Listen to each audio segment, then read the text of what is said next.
쉼으로의 초청. 마가복음 6장 30절에서 34절에 나타난 메시지를 함께 나누겠습니다. 최근에 저는 비행기로 여행을 다녀온 적이 있습니다. 공항에 가서 보니까 코로나 바이러스 재앙의 시대인데도 불구하고 수많은 사람들이 여행을 하고 있었습니다. 물론 모두 마스크를 착용했지만 빠른 걸음으로 분주하게 움직이는 모습을 보면서 이 시대는 빠르게 움직이는 시대인 것을 실감했습니다. 컴퓨터와 인터넷을 통해서 업무 처리는 대단히 빨라졌습니다. 모든 것이 더 빨리, 더 많이 처리되는 스피드 시대입니다. 음식을 조리하는 속도도 빨라져서 요사이는 즉석 요리, 인스턴트 푸드가 인기가 높습니다. 대표적인 것이 피자, 햄버거, 샌드위치, 라면 등을 꼽을 수가 있습니다. 시장에 가면은 양념이 다 된 음식을 사와서 집에서 덮이거나 살짝 익혀서 먹는 시대입니다. 이 시대는 디지털 시대이며 지식이 홍수처럼 밀려오는 스피디한 시대입니다. 세상의 모든 일은 빠르게 척척 잘 진행되는 사람들을 중심으로 움직이는 것 같이 보입니다. 그러나 이렇게 빠르게 살아가는 사람들, 바쁘게 살아가는 사람들은 매우 중요한 것을 놓치고 있습니다. 출간되자마자 프랑스 논피션 부분 1위를 차지한 책의 제목이 느리게 산다는 것의 의미입니다. 저자인 피에르 상스는 지금 정신없이 시간에 쫓겨 살아가는 사람들은 언젠가는 자유로운 시간을 가질 것을 꿈꾸고 있지만 현실 속에서 그들은 영원히 무엇인가 결핍된 듯한 갈증 속에 끊임없이 바쁘게 살아간다고 했습니다. 이 책에서 인간의 모든 불행은 단 한 가지, 고요한 방에 들어앉아 휴식할 줄 모르는 데서 비롯된다라는 파스칼의 말을 인용했습니다. 지난 주간 어떻게 지내셨습니까? 라고 인사하면 보통은 네, 바쁘게 지냈습니다 라고 말씀을 하십니다. 은퇴하신 분들은 하는 일 없이 바쁘게 지냈습니다 라고 하십니다. 일반적으로 대부분의 사람들이 한 주간을 바쁘게 지내셨을 겁니다. 오늘 성경 말씀에 매우 분주하게 살아가는 사람들을 소개하고 있습니다. 식사 때가 되어도 제대로 음식을 먹을 겨를도 없이 바쁘게 살아가는 사람들이 있었습니다. 그들은 예수님의 제자들이었습니다. 주님의 제자들은 갈릴리 사역에서 상당한 결실을 거두었습니다. 가버나움을 중심으로 활동한 결과 많은 사람들이 하나님 나라의 복음을 들었습니다. 많은 사람들이 병 고침을 받았습니다. 귀신 들린 많은 사람들이 얽매임에서 자유함을 얻었습니다. 예수님에 대한 인기가 매우 높이 올라가고 있었습니다. 많은 사람들이 예수님을 만나고 싶어 안달했습니다.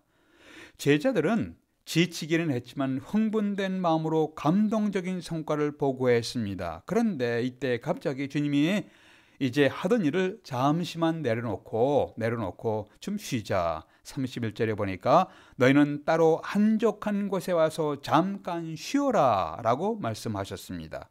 지금 모든 사역이 힘차게 잘 진행되어 가는데 왜 주님께서 갑자기 사역을 잠시 중단하고 한적한 곳에 와서 쉬라고 하셨을까요? 우리의 삶에서 때로는 하던 일을 중단하고 휴식을 통해서 얻는 유익이 무엇인가요? 이것이 오늘 메시지의 초점입니다. 첫 번째는 쉼을 통해서 새 힘과 새로운 의욕을 갖게 됩니다. Rest, 쉼을 통해서 새 힘과 새 의욕을 refreshed 됩니다. 30절 보세요. 제자들이 사역 예수님께 모여서 자기들이 행한 것과 가르친 것을 낱낱이 고하니 제자들이 행한 모든 사역의 결실과 가르친 것에 대한 반응을 하나하나 세세하게 보고했습니다. 이때 주님은 31절에서 이르시되 너희는 따로 한적한 곳에 와서 잠깐 쉬어라 하시고 이에 오고 가는 사람이 많아 음식 먹을 겨를도 없음이라. 주님은 왜 제자들의 보고를 받고 한적한 곳에 와서 잠시 쉬어라 라고 하면서 사역을 잠시 중단시켰을까요? 제자들이 복음 사역을 하면서 매우 긴장하며 많은 스트레스를 받았던 것을 아셨습니다. 주님은 제자들이 조용한 곳에서 휴식을 갖는 것이 필요한 것을 보셨습니다. 인간들은 휴식을 필요로 하는 육체를 갖고 있습니다. 그동안 제자들은 음식을 먹을 겨를도 없이 복음사에게 매달리며 분주하게 지내는 것을 보셨습니다. 이렇게 나가면 탈진 상태에 빠질 것이 뻔했습니다. 예수님은 제자들의 삶에서 탈진의 징후를 보시고 번아웃의 징후를 보시면서 휴식을 제안하셨습니다. 이 세상에서 쉼이 필요 없는 분이 누구일까요? 하나님 한 분이실 것입니다. 창조의 한 단계가 끝날 때마다 성경은 하나님이 보시기에 좋았더라 라고 하셨습니다. 그런데 하나님은 엿새 동안 세상을 창조하신 일을 하시고 7번째 날에 쉬셨습니다. 쉼이 필요 없으신 하나님께서 왜 쉬셨을까요? 그것은 인간들이 일을 한 후에 쉼이 필요한 것을 아시고 일한 후에 쉬라고 하나님이 먼저 모본을 보이신 것입니다. 출애굽기 31장 17절에 보니까 나 여호와가 엿새 동안의 천지를 창조하고 제7일에 쉬어 편안하였음이니라. 쉬어 편안하였다는 말을 영어 성경에서는 He was refreshed. NASV에 그렇게 되어 있습니다. He was refreshed. 우리는 refreshment 혹은 refresh라는 말을 자주 사용합니다. 일을 한 후에 쉬면서 refresh 됩니다. 편안을 누리고 활력을 회복하게 됩니다. refresh 됩니다. 마가복음 1장 35절에 예수께서 한적한 곳에 가사 거기서 기도하셨다는 묘사가 나옵니다. 주님께서도 복음 전달을 잠시 중단하시고 조용한 곳에 가셔서 기도하시기도 하시며 휴식을 취하셨습니다. 사람들의 요구에 따라서 질병을 고치시고 귀신들을 내어 쫓으시고 육신적인 필요를 돕는 일을 하시다가 잠시 일하는 것을 중단하시고 한적한 곳에 가서 쉬셨습니다. 우리에게 일할 것을 명령하신 하나님은 동시에 우리에게 휴식할 것을 명령하셨습니다. 휴식이란 정기적인 일을 잠시 중단하면서 refreshed 되는 것을 의미합니다. 현대인들은 왜 쉬어야 하는가요? 생산성을 높이기 위해서 쉽니까? 실용주의적인 생각입니다. 그러나 쉼 자체가 생산성을 높이는 목적 외에도 쉼을 통해서 레스트를 통해서 삶의 즐거움도 누리게 되는 것입니다. 이러한 즐거움을 통해서 새로운 힘, 새로운 의욕을 얻게 됩니다. refreshed 됩니다. 크리스찬들의 일과 레저에 대해서 연구하신 라이겐 박사, 시카고 근교 유명한 기독교 계통의 위튼 대학 교수님이 이렇게 표현하셨습니다. 하나님이 우주를 창조하실 때 우주와 만물을 기능적으로만 창조하지 않으셨다. 하나님은 예술적으로 창조하셨다.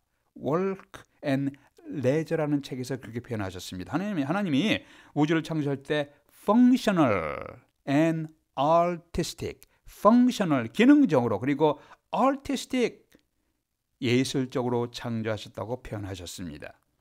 요한복음 10장 10절에서 하나님은 우리가 이 땅에서 생명을 얻을 뿐 아니라 더 풍성한 생명을 갖기를 원하셨습니다. 하나님은 우리가 이 지구상에서 단순히 생존하도록, survival 하도록 창조하신 것이 아니라 풍성한 생명력 있는 삶, abundant life를 살아가도록 계획하셨습니다. 릴랜드 라이겐 박사는 이렇게 표현하셨습니다. 이 지구는 인간들이 살기에 편리할 뿐 아니라 보기에도 아름답게 창조하셨다. 만일 편리함만을 목적으로 창조하셨다면 이 자연에서 사계절마다 자연의 옷을 갈아입는 번거로움이 왜 필요한가요? 봄에는 새로운 싹이 나야 하고 여름에는 풍성한 결실을 맺어야 하고 가을에는 낙엽이 져야 하고 겨울에는 백설이 대지를 덮어야 하는 이유가 무엇이란 말인가요? 왜 이 우주는 신묘한 음악과 절묘한 미학을 가진 광채로 가득 차게 했을까요? 하나님은 우리가 이 모든 것을 통해서 감사하고 감동하기를 원하시는 것이다 라고 표현하셨습니다. 시편 19장에서는 19편에서 하늘이 하나님의 영광을 선포하고 궁창이 그 손으로 하신 일을 나타내는도다. 여기서 실용주의적인 목적을 볼 수는 없습니다. 이것은 우리가 하나님의 영광을 바라보며 감사하며 감동하며 예배하도록 하신 것입니다. 소위 실용주의적인 가치관을 가진 현대인들은 행동하며 움직이는 시간만 가치 있다고 생각합니다. 그래서 가만히 있는 시간은 낭비이고 시간을 잃어버리고 있다고 생각합니다. 쉼이 없이 살아가는 사람들의 삶이 매우 경직되어 갑니다. 마음의 여유가 없이 매우 척박해어 갑니다. 매우 신경질적이며 예민해어 갑니다. 여러분 주변에서 보십시오. 매우 삶이 경직되고 척박해지고 매우 신경질적이며 예민한 사람들의 모습을 보십시오. 대부분이 규칙적으로 쉼을 갖지 못한 사람들을 보게 될 것입니다. 쉼은 낭비가 아닙니다. 쉼은 재충전, 리프레시하는 재충전하는 기간입니다. 조용히 기도하며 자신을 돌아보면서 새로운 힘과 의욕을 얻게 되는 것, 리프레시 되는 기간입니다. 일상적으로 하던 일을 멈추고 휴식을 취하며 하나님의 일을 묵상하며 진리의 말씀에 감사하고 하나님의 아름다움을 찬양하는 예배를 통해서 우리의 영혼은 리프레시드, 재충전하게 되는 겁니다. 분주하게 일하고 계십니까? 하나님이 세우신 질서에 따라 7일 중에 하루는 쉬시며 온 마음을 다해 예배하며 기도하며 찬양해 보십시오. 주님은 여러분의 삶에 새로운 의욕과 힘을 공급하실 것입니다. 여러분의 영혼은 리프레시드 하게 될 것입니다. 두 번째, 하나님은 우리가 쉼을 통해서 새 일과 미래를 계획하게 하셨습니다. 하나님은 우리에게 쉼을 통해서 리크리에이션을 하게 계획하셨습니다. 33절에 보니까 그들이 가는 것을 보고, 주님과 제자들이죠, 그들이 가는 것을 보고 많은 사람들이 그들인 줄 안지라. 모든 고을로부터 도보로 그곳에 달려와 그들보다 먼저 갔더라. 복음서에서 많은 사람들이 소문을 듣고 예수님을 만나기 위해서 몰려들었습니다. 예수께서 한적한 곳에 마냥 쉬실 수가 없는 상황이었습니다. 예수님과 제자들이 광야로 가신다는 소문이 나니까 사람들이 먼저 가서 예수님을 만나려고 진치고 기다렸습니다. 34절에서 예수께서 나오사 큰 무리를 보시고 그 목자 없는 양 같음을 인하여 불쌍히 여기사 이에 여러 가지로 가르치시더라. 이처럼 주님은 쉴 수가 없이 분주한 형편이었습니다. 그러나 주님은 때를 따라서 잠시의 휴식을 취하셨습니다. 32절에 보니까 이에 배를 타고 한적한 곳으로 갈새. 주님이 배를 타고 가시면서 제자들과 함께 잠시의 휴식을 가질 수가 있으셨습니다. 우리에게 잠시의 휴식이 얼마나 도움이 되는지 알고 계십니까? 잠시의 산책, 잠시의 묵상, 잠시의 여유, 잠시의 기도가 우리에게 매우 큰 도움이 될 때가 있습니다. 휴식은 재충전을 하면서 새로운 미래를 만들고 새로운 역사를 만들고 새로운 내일을 만들게 하는 것입니다. 휴식은 재충전해서 리프레시 돼서 우리로 하여금 리크리에이션을 하게 만드는 것입니다. 예배는 하나님과 만나서 재충전받는 시간입니다. 그리고 재창조하는 시간입니다. 그래서 자신을 하나님께 내어 맡기고 하나님을 바라보는 예배 시간에까지 어떤 사람들은 세상 일을 가지고 오기도 합니다. 그러면 재충전의 시간을 갖지 못합니다. 대기 중인 군인과 소방대원이나 긴급하게 생명을 구하는 일을 하시는 의사, 간호사 선생님들은 긴급한 경우를 대비해서 호출기를 달고 다니는 것이 충분히 이해가 됩니다. 그러나 일반 사람들은 일주일에 1-2시간 정도의 예배 시간에 마음을 놓고 온전히 집중해서 하나님 앞에 서 있는 경험을 하지 못할 정도로 셀레폰을 점검하고 조급해하면서 너무 분주하게 지내는 경향이 있습니다. 잠시의 안식도 취하지 못하고 늘 쫓겨다니면서 살아갑니다. 그리하면 재충전이 안 됩니다. 그렇게 되면 재충전이 안 될 뿐 아니라 피곤한 삶을 계속해서 살아갈 수밖에 없습니다.